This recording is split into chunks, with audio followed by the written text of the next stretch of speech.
Have you ever thought Christianity was basically just being a good person, following a bunch of rules, or trying really hard not to mess up? Because honestly, a lot of people think that. Yeah, that's pretty much what I thought Christianity was. Oh, hey, Jessica. Hey, Sandy.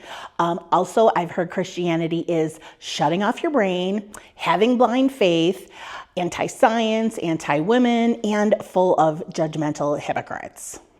Wow, you came in hot today.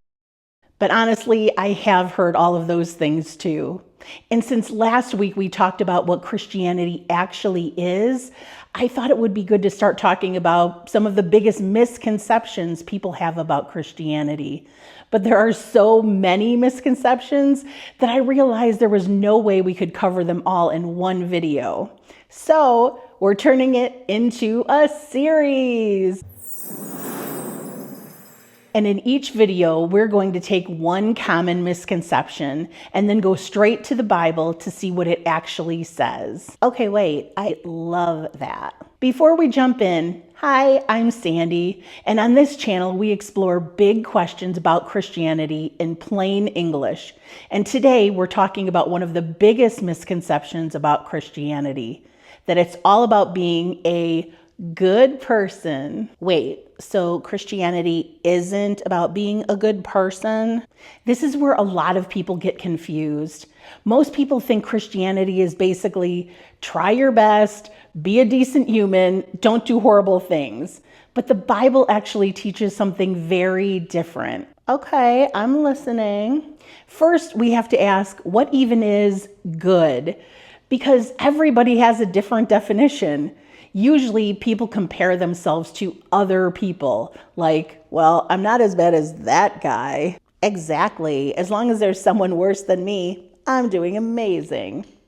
But according to the Bible, God's standard of good isn't better than average, it's perfection. Oh boy, that seems impossible. And that is actually the point.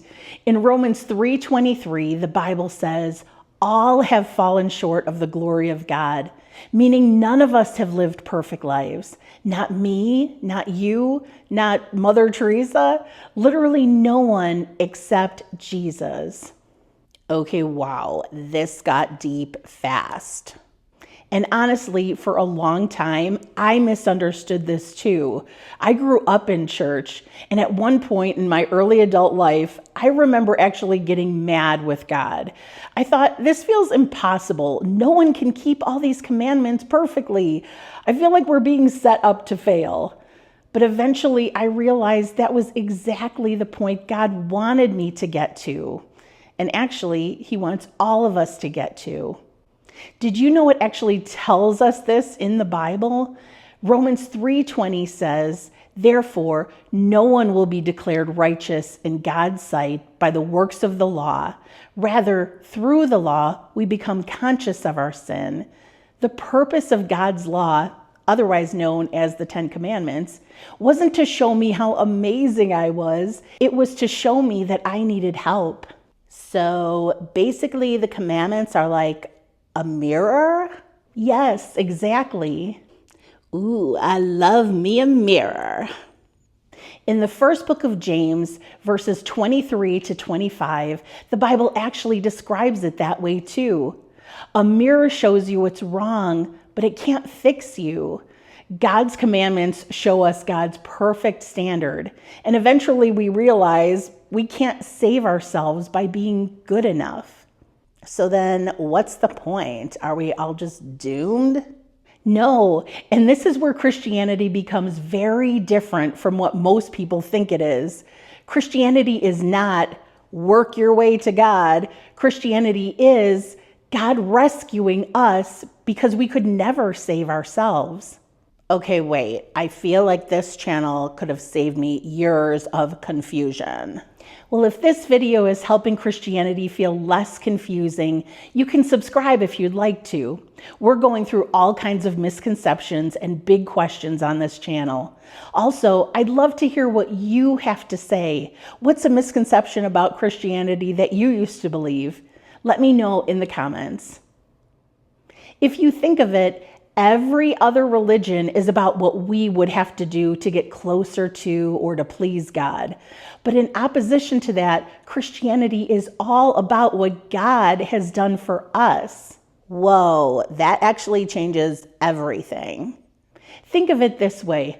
Imagine you owed $100 million. I mean, I'd have a great time getting there. Now imagine there's no way you could ever pay that back. Yeah, I don't have to stretch my mind too much with that detail. And then imagine a billionaire stepped in and said, I'll pay the debt for you.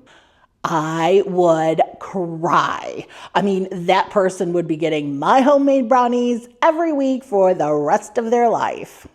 And that's the kind of picture Christianity gives. The Bible says the punishment for sin is death. And God is perfectly just, so he can't just simply pretend evil doesn't matter. But instead of leaving us hopeless, Jesus stepped in and took the punishment for us. Or, like in our example, he paid our debt. And that's why Jesus dying on the cross matters so much in Christianity. He literally took our place. Okay, but doesn't that just mean people can do whatever they want and then just be like, oh, well, Jesus took care of it? Interestingly, the Bible actually asks that exact question. In Romans 6, verses 1-2, the Apostle Paul asks, so what do we do? Keep on sinning so that God can keep on forgiving? His answer is, I should hope not. But why obey God if salvation is a gift? Because love changes your heart. If someone rescued your life, paid a debt you could never repay, and showed you incredible love, you wouldn't want to spit in their face.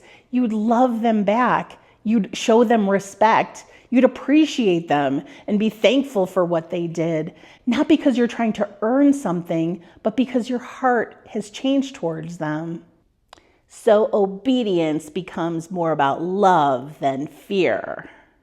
Exactly. In John 14, verse 15, Jesus says, if you love me, keep my commandments.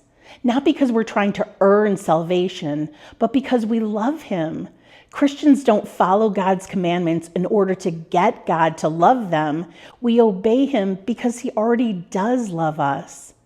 Okay, that actually makes way more sense than what I thought Christianity was. And honestly, a lot of people misunderstand this. Even people who grew up around Christianity sometimes misunderstand this. Christianity is not about pretending to be perfect.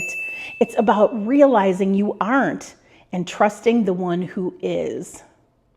And yes, Christians mess up, a lot. But just like in any other relationship, we try our best to love and care for the other person, but sometimes we screw up. It's the same in our relationship with God. We bring our best to the relationship, but when we do mess up, God's grace and love covers it all. Wow, that's awesome. So basically, this whole series is things people think Christianity teaches versus what it actually teaches. Honestly, that's a much better description than I had, Jessica. What topic would you like to cover next time? I've heard that Christians just have to shut off their brains and have blind faith, never question anything. Can we talk about that? That is a great one. So next time, we'll discuss if Christians just have to have blind faith. In the meantime, Jessica and I think that you might enjoy this video right here.